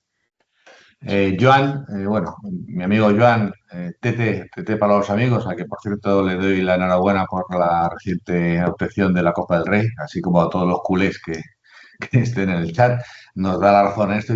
Dice que creo que en la práctica constituirá un problema plantear un más contra el conductor responsable cuando pueda convenir al demandante, ya que los atestados, debido a la dichosa protección de datos, no incluyen un solo dato personal del mismo y la asegurada no te lo va a poder facilitar por idéntica razón. Bueno, pues es lo que hemos estado comentando. Perdóname, Y Manuel, Iván, perdón sí, un momento, porque o sea, ¿por qué demandáis al conductorio propietario, salvo que la aseguradora haya alegado falta de cobertura? Simplemente para que no se le pueda traer como testigo. Bueno, es básicamente eso es. Es decir, eso te lo contesto yo por todo el mundo. ¿Por qué a veces hacemos esto? Porque cuando nos alegan falta de intensidad o nos alegan estas cuestiones que son un poquito absurdas, lo que no queremos es que venga el conductor bien asesorado por el abogado de la compañía para decir que lo que dio fue un besito al vehículo de delante. Entonces, para decir que dio un besito, pues le llevamos o no le llevamos o ya vemos, ¿vale? Entonces, sí, efectivamente, a Pues veces ahí se demanda. ver qué os compensa más, si meteros en el lío del MASC o Bueno, arriesgaros que se proponga como testigo. es dependiendo de la contestación, de la respuesta motivada, vemos si nos conviene presentar al conductor. Normalmente no, es como las negligencias médicas, normalmente no demandamos al médico, demandamos a la compañía de seguros. Pero vamos, la compañía de seguros cuando las negligencias médicas demandamos a la compañía de seguros y al médico. ¿Para qué? Para que la compañía de seguros no traiga al médico para autodefenderse. Pero eso. Bueno, Iván dice respecto a la estimación sustancial y la posible condena en costas por modificación del artículo 394.2, en caso de que una aseguradora rehúse por criterio de intensidad en el procedimiento del artículo 7 y se vaya a un max posterior, si la estimación es sustancial, ¿cabría costas? La duda surge del literal del legalmente preceptivo. Se consideraría que ese max no era preceptivo por haber estado ya a la reclamación del artículo 7. A ver, en el caso del apartado segundo del artículo 394 no es estimación sustancial que se equipara con una estimación íntegra, sino, o sea, el 394.2 habla de estimación parcial, ¿vale? Pero la estimación sustancial habría que aplicar el apartado primero y el apartado cuarto, ¿vale? Vale. Entonces, no sé, repíteme la pregunta, a ver si... Sí, es que es un poco respecto a la estimación sustancial y la posible condena en costas por modificación del 394.2, en caso de que una aseguradora rehúse por el criterio de intensidad en el procedimiento previo y se vaya a un más posterior, si la estimación es sustancial, ¿cabría costas? Es decir, que tú hagas te rehusen por criterio de intensidad y tú, a pesar de eso, vayas a un más posterior y que intentes llegar a un acuerdo, si cabrían las costas. Bueno, yo creo que aquí no sería por estimación sustancial, sería por la modificación de la ley. Es decir, Bueno, pero en cualquier caso, aquí lo importante es determinar si el MASC era legalmente preceptivo o no, que es lo que he dicho antes. Preceptivo es la reclamación previa y la oferta o la respuesta motivada o esperar el plazo de 3 meses. A partir de ahí, si la aseguradora no participa en un ulterior MASC iniciado por el perjudicado, en principio no se aplicaría la nueva excepción, aunque tengo dudas de si mis compañeros en estos casos van a encontrar argumentos también para aplicarla. Francisco, también, por cierto, le doy la enhorabuena por su reciente boda, es que como conozco a todo el mundo, al final tengo la confianza. Bueno, dice una cosa que pensamos todos. Dice, ¿cuál es el porqué de esta ley? Dice, lo que hace falta es la creación de más juzgados, que los edificios están cerrados por la tarde. Desde mi punto de vista, limita el acceso a la justicia, hace los procedimientos más caros y los demora en el tiempo. ¿De verdad cree el legislador que con esto se mejorará el gran atasco y no creando más jugados? Y yo añado también, aparte de cada más jugados, que dar más medios y más personal. No es una cobertura del negocio de la mediación y enmascara el problema de la falta de medios. A ver, esto, o sea, la reforma viene operada por una exigencia europea. Y el caso es que en otros países esto está funcionando. No sé si va mucho con la idiosincrasia española o no, pero bueno, pues no sé, intentemos asumir que hay algo de esperanza y que sí que va a funcionar. Intentemos que funcione, pero realmente preguntarnos esto cuando ya entra en vigor la ley, o sea, ya estamos dentro. O sea, que yo creo que todas las energías que nos requiere adaptarnos a la nueva reforma hay que concentrarlas en eso y no en criticar, ¿no? O sea, que al final yo, por lo menos por un principio de prudencia, prefiero no leer. Sí, te entiendo. Yo estoy de acuerdo, con Paco, pero también entiendo tu principio de prudencia, pero la verdad es que me parece un poco absurdo porque en España no hay ninguna, ya sé que es una exigencia europea, pero no hay ninguna tradición de la mediación, no nos fiamos de cuál es el mediador, no. Pero bueno, si siempre habéis estado negociando los abogados, o sea, por simplemente eso, te sugieren que a lo mejor deba participar un tercero para fomentar estas soluciones. Ya, pero pero es que el legislador se Javi. cree que los abogados reclamantes no negociamos. Y es que los abogados reclamantes estamos deseando no demandar. Es decir, los abogados reclamantes mandamos burofax, intentamos llegar a un acuerdo, intentamos solventar con la oferta motivada, más todavía, enseñamos las vergüenzas de todo, la prueba documental, nos exhibimos ante la compañía de seguros, somos los que queremos. Que parece que se hace porque que el abogado lo que quiere es pleitear y de verdad que no, de verdad que no queremos pleitear. Todo lo Una contrario. cosa, a raíz de tu comentario de que mandáis burofaxes, que mandáis mails, que negociáis con el tramitador, he dicho que rige el principio de confidencialidad. La oferta o respuesta motivada no está afectada por esta confidencialidad, pero ojo, si sí que negociáis con la aseguradora, esos mails, el contenido de esos mails, esas propuestas, ese tira y afloja, sí que está afectado por la confidencialidad, porque es aplicable el propio artículo 16 de la Ley Orgánica del Derecho de Defensa, ¿vale? Bueno, ahora a final de la jornada vamos a dar unas pinceladas de los criterios que vamos a consolidar desde ANAVA para hacer esas reclamaciones y voy a referirme a esto. Mi tocayo Manuel de Sevilla nos informa desde en directo que la Junta de Jueces de Sevilla se celebró el 10 de abril y en su criterio orientador octavo acordaron que la reclamación extrajudicial a la que hace referencia el párrafo tercero del apartado 1 del artículo 7 de texto refundido tendrá la acusación de más, con carácter mayoritario, pero no unánime y por tanto no vinculante. Creo que lo has comentado ya, ¿verdad?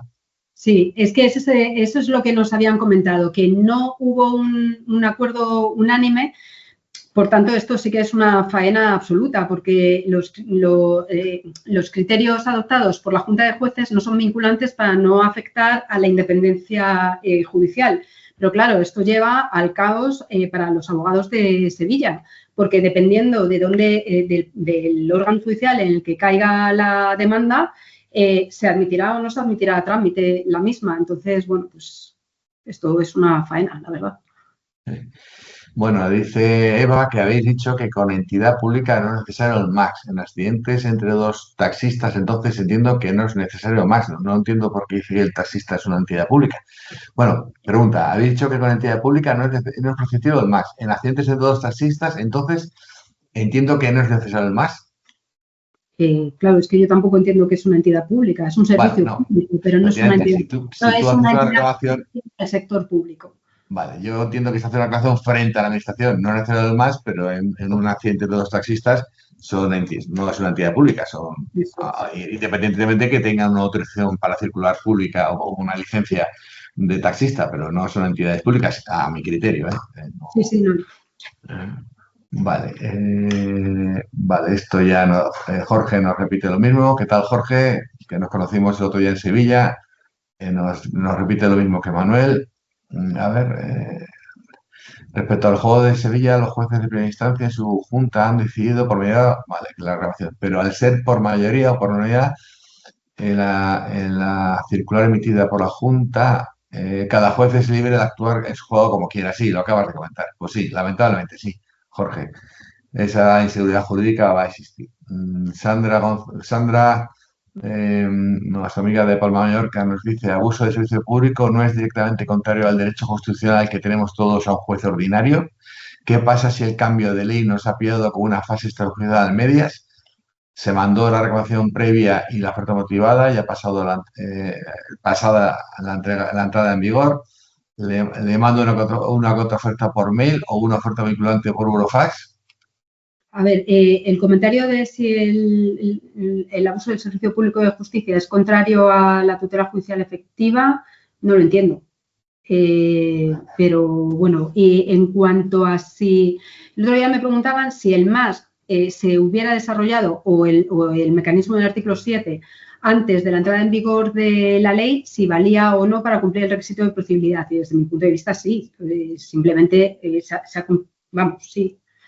Y especialmente en el caso del artículo 7, que lleva en vigor muchos años. Luego, Francisco nos pregunta, ante las dudas que puedan surgir en cuanto a los criterios dados por los distintos juzgados, finalmente se va a llevar a cabo la propuesta del Colegio Nacional de Letrados sobre unificación de criterios sobre incidencia de los MAX en la justicia civil. Me imagino que será de letrados de Administración de Justicia. Bueno, estas son propuestas que hace el colegio a los distintos letrados de la Administración de Justicia. Ignoro el carácter vinculante. Entiendo que le pasa como con los jueces, que no lo será, pero en el caso de los LACs lo ignoro. Igual que sé que no son vinculantes los criterios de unificación adoptados por los jueces en aras a preservar la independencia judicial. En este caso, en el de LACs no lo sé. Y por último, José, que era el primero que preguntó, dice que ya te digo que no, hay que volver a hacer la oferta motivada en los accidentes que ya se han hecho y se ha roto la prescripción en varias ocasiones porque el asegurado envió oferta pero sin el informe médico, se deja hablar lesionada y se vuelve a interrumpir acciones y ya está en vigor la ley 1.25. Yo entiendo que si has empezado la oferta motivada y tienes una respuesta motivada, el requisito de procedibilidad está cumplido, a no ser que Maricruz me diga lo contrario. A ver, no, yo creo que la pregunta va por otro lado. Es si ya se ha hecho la oferta motivada, o sea, se ha cumplido los trámites obligatorios del artículo 7. Madre mía. Vale. Soy yo. Sí, se ha cumplido los requisitos obligatorios del artículo 7. Entiendo que él lo que dice es que desde que se recibió la oferta o la respuesta motivada ha transcurrido más de un año porque se haya estado interrumpiendo la prescripción. Entonces, como antes he dicho que el MASC tiene una vigencia temporal de un año, efectivamente, creo para no jugártela, o bien vuelves a reclamar previamente o bien inicias un MASC para cumplir el requisito de procedibilidad. Si ha transcurrido un año desde la oferta a la respuesta motivada porque has estado interrumpiendo la prescripción, yo no me la jugaría. Vale, pues muchas gracias. Pero yo creo que están todas las consultas respondidas y ahora, bueno, voy a intervenir yo en cuanto al criterio que vamos a consolidar en ANAVA. No sé si quieres... hay una última. Manuel nos dice, aunque no sea preceptivo, se puede interponer demanda de conciliación frente al Consorcio de Compensación de Seguros. Lo que se dice es que hay que dirigir una reclamación extrajudicial. ¿Por reclamación extrajudicial puede ser la conciliación? Pues la verdad es que no lo sé. Bueno, el estatuto del consorcio te dice que hay que hacer una reclamación, que tiene un plazo de respuesta de 3 meses y la conciliación creo que es común para todos los procedimientos. Una reclamación, pero bueno. Yo creo que es una reclamación en cauce judicial, yo creo que también es una reclamación conciliadora, ¿no? Yo creo que sí que también valdría, a pesar del estatuto. Bueno, no sé si, Maricruz, quieres permanecer, ya que sé que estás muy atareada y más después de lo que pasó ayer, Yo si me dejáis permanecer, me gustaría. No, si os vais a sentir coartados o lo que sea. Para nada, sí. Aparte ya me has escuchado Estoy en vuestra casa. Me has escuchado en Sevilla y en Huelva, o sea que, para los asociados de ANAVA y para los que hayan escuchado y que no sean asociados nuestros. Siguiendo, o entre comillas, gracias a los consejos de Maricruz y que además hizo un excelente artículo hace unas semanas en la revista de la Asociación Española de Abogados Especializados en Responsabilidad Civil y Seguro, a pesar incluso del artículo de Vicente Magro, pues estamos totalmente de acuerdo con su criterio. Entendemos que al ser una ley sectorial, la reclamación de oferta motivada cumple los requisitos de procedibilidad del artículo 403. Por lo tanto, la reclamación de oferta motivada ya sería suficiente para entablar la acción civil.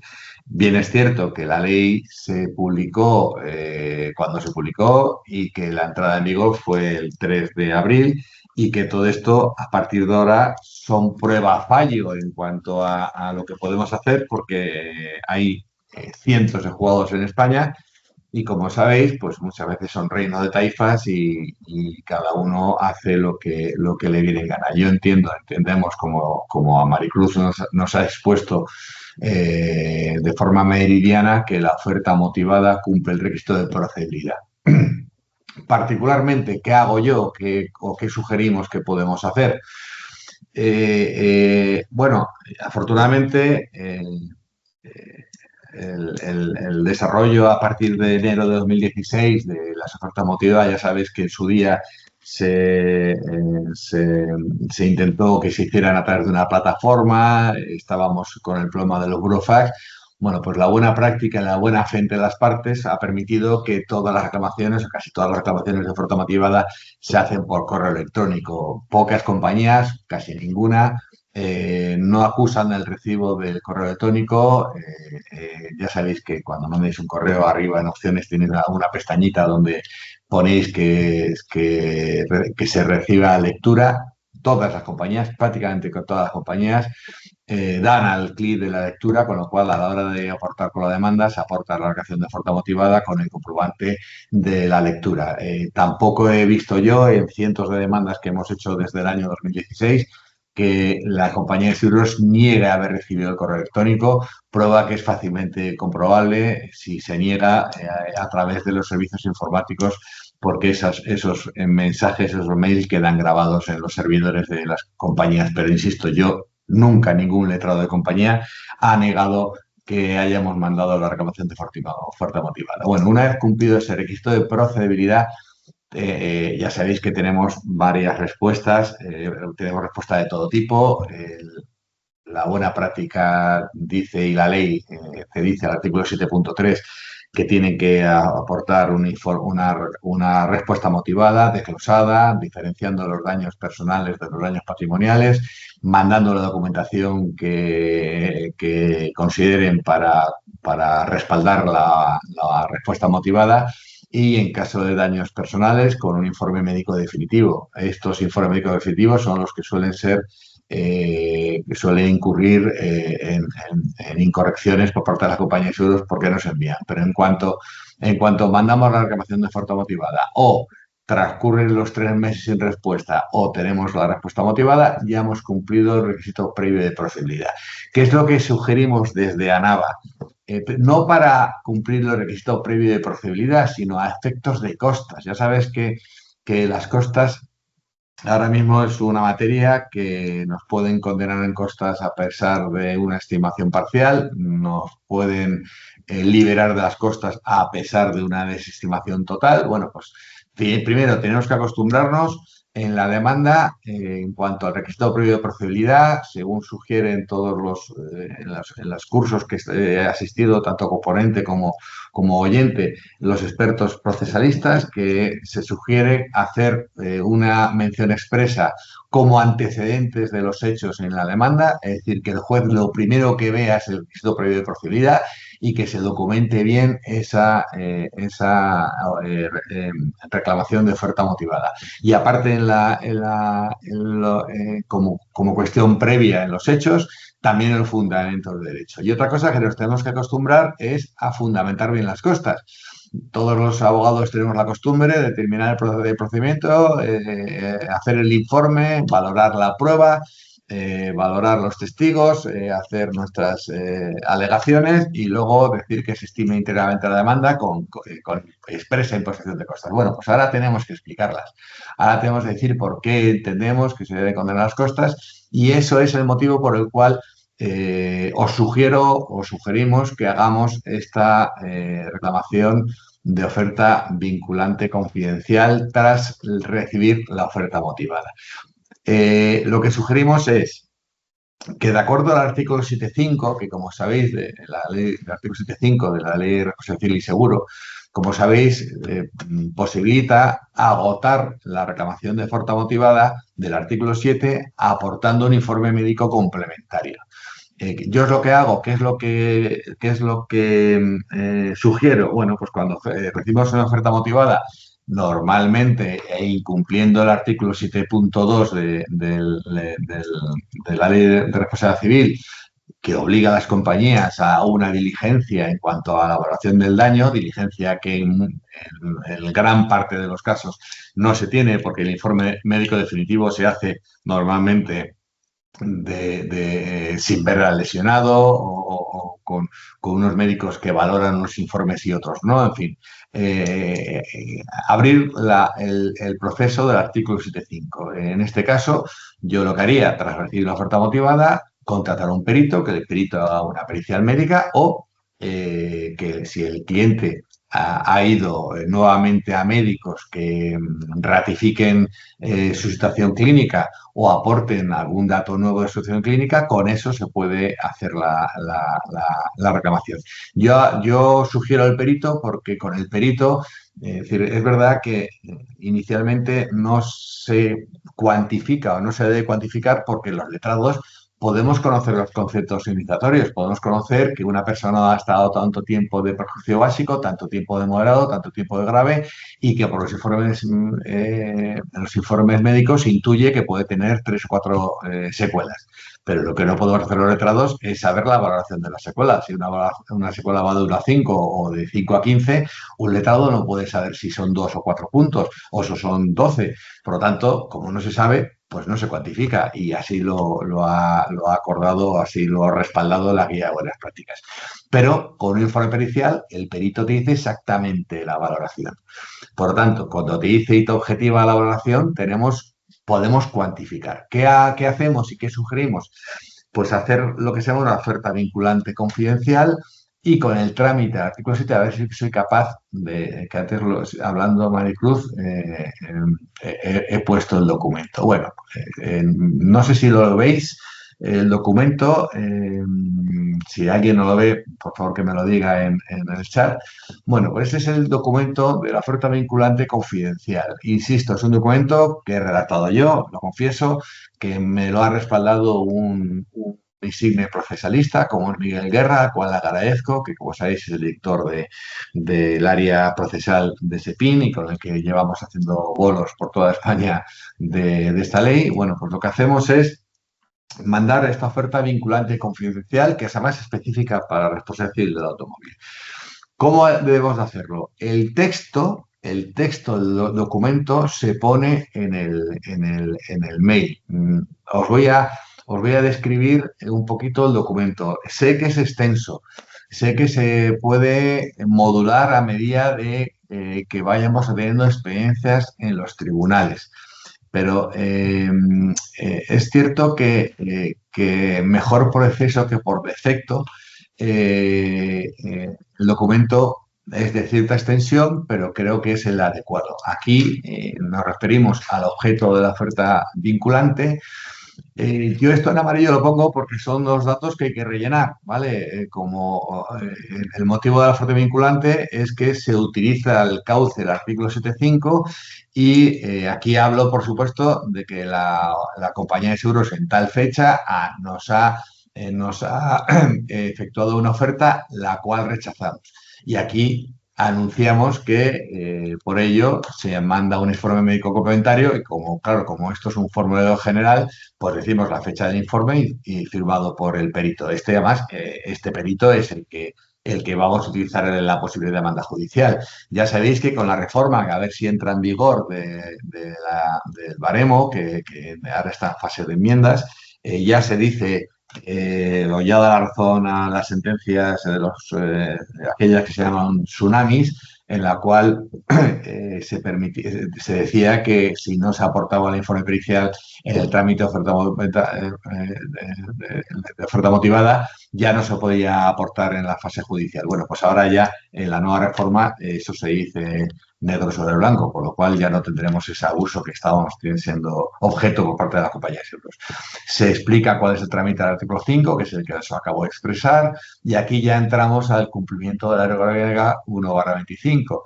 Se habla de qué artículo es de referencia, que es una ley sectorial, como muy bien nos ha dicho Maricruz, que por eso entendemos que cumple el requisito de confidencialidad y que, bueno, pues hacemos los apercibimientos. Bueno, aquí damos los datos de la víctima requerente. Estos son los datos que rellenamos. Bueno, son el número de documentos que se manda. Yo siempre aconsejo poner el número de documentos. No se vaya a decir que ocultamos algún documento. También se pueden referenciar documento a documento, que eso es más trabajoso, pero eso puede hacer. Porque, bueno, entre otras cosas, estos documentos que están enviados en el artículo 7.5 ya fueron enviados anteriormente en la declaración de oferta motivada. Por lo tanto, si ya no han sido enviados, son una retiración de los mismos. Bueno, aquí hablamos de los perjuicios personales. Ojo, todo esto que viene en amarillo aquí es lo que tenéis que ocultar en el texto del mail. Por aquí, bueno, aquí hay unos ejemplos que puede ser de secuelas y se valoran, ¿vale? Se valoran los perjuicios personales, se valoran los perjuicios patrimoniales. Pero toda esta parte, lo que tenéis que decir en el contenido del correo electrónico es que esta parte, por confidencialidad, está contenido en la oferta motivada. Insisto, el texto que estamos hablando de la oferta vinculante puede ir perfectamente en el correo electrónico, porque la cuantificación va a ir en un PDF aparte, ¿vale? Un PDF que tenéis que mantener arriba, que es el confidencial y que por supuesto no podéis aportar con la demanda, pero podéis aportar este texto, este correo, ocultando las cuantías, ¿vale? Y aquí hacemos las advertencias legales de la aceptación o revocación. Incluso, bueno, aquí me he permitido, o nos hemos permitido, por sugerencia evidentemente de Miguel Guerra, donde hay en que nos basamos para que la aceptación expresa sea de conformidad al artículo 7.1 de la ley, ¿vale? Bueno, pues insisto, es largo, pero entiendo que es necesario. Aquí hablamos de la buena fe y voluntad negociadora del requirente, ¿vale? ¿Por qué? Porque en todas las conferencias que hemos asistido siempre se nos dice que hay que retirar, hay que decir al juez la buena voluntad que tenemos y la buena fe que tenemos en cuanto a la negociación. Incluso aquí, con doble subrayado, digo que a pesar que yo he cuantificado la cuantía en la suma que he cuantificado, sigo estando interesado en acercar posturas y en intentar llegar a un acuerdo, para que luego no se nos reproche. Insisto, esto no es para cumplir el requisito de procedibilidad. El requisito de procedibilidad está cumplido con el artículo 7. Esto es para las costas, ¿vale? Luego el sistema de revisión, insistimos que damos los datos para contestar y cómo se puede contestar, insistiendo en la buena fe y que si ellos nos mandan un correo electrónico, pues también podemos acusar el recibo. Bueno, y aquí advertimos de los efectos de rechazo injustificado y la elevación a público, la facultad de elevación unilateral y asunción de gastos en cuanto al acuerdo alcanzado en la oferta motivada. Bueno, pues creo que esto puede servir. Voy rápido porque creo que nuestro servicio informático nos ha dejado hasta las 8, ¿vale? Entonces, bueno, pues entiendo que este documento sería interesante, o este criterio consolidado que hemos establecido en ANAVA, pues que lo hagamos todos para una correcta reclamación hasta el final, tanto de la oferta motivada como de cuantificación de la reclamación a efectos de costas. Evidentemente, si no hay, sí, nos dicen que quedan 5 minutos de reunión. Por lo tanto, utilizo un minuto para explicarlo y el resto para despedirnos. Bueno, pues es a efecto de costas, porque esa cuestión de que ya tenemos que hacer algo más en cuanto a la fundamentación y a la explicación a su señoría de las costas, tiene un sentido. Es decir, que, bueno, si igual se nos estima íntegramente la demanda, se exonera de las costas a nuestro cliente. Por lo tanto, es muy importante que lo justifiquemos bien. Si nosotros nunca cuantificamos, si no hay una cuantificación expresa, es difícil que podamos acudir a este criterio, a esta cuestión de las costas, porque el juez no va a ver cuál es la diferencia entre una parte y otra. El juez solamente ve la oferta motivada y ve que no estamos de acuerdo, pero no sabe si la diferencia, lo ha explicado muy Maricruz, si la diferencia entre 50 y 100 se acerca más a 100 o a 50, si al final el juez se acerca más a la cuantía que reclama el demandante o se ajusta más a la ofrecida por la compañía. Eso solamente lo puedes saber con una oferta vinculante cuantificada. Ojo, oferta cuantificada que hay que dejar en la parte de archivos adjuntos, y cuando se presente la demanda y se introduzca el texto, solamente pone el texto sin la cuantificación, y en el trámite de las costas es cuando ya se tiene que revelar la reclamación, la oferta vinculante que os he expresado. Esta oferta vinculante la comparto sin ningún problema a los asociados de ANAVA que me la quieran solicitar. Ya sabéis que tenéis un correo de asociados particular para vosotros. Nos mandáis la petición y yo con mucho gusto la mando, y como siempre estoy a vuestra disposición, que muchos de vosotros me llamáis semanalmente y siempre hago un hueco para atenderos.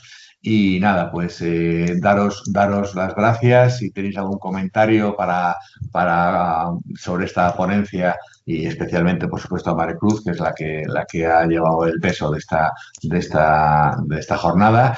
Primero, pediros que por correo electrónico o en el chat que tenéis de asociados, pues nos deis vuestras sugerencias, nos digáis qué os ha parecido esta jornada y, por supuesto, que aportéis vuestras ideas para dar otras jornadas. Yo me quiebro la cabeza para los congresos, para las convenciones y para las jornadas y al final, bueno, pues, y por supuesto, tanto yo como la junta directiva de ANAVA, que está siempre muy activa para todas estas cuestiones, pero si vosotros queréis alguna jornada específica para que demos tanto online como presencialmente en vuestro colegio de abogados, pues por supuesto que iremos, buscaremos los mejores ponentes para hacerlo y nada, pues saludando afectuosamente a todos los que hoy han participado, que al final hemos sido en el pico de audiencia de 104 asistentes, daros las gracias.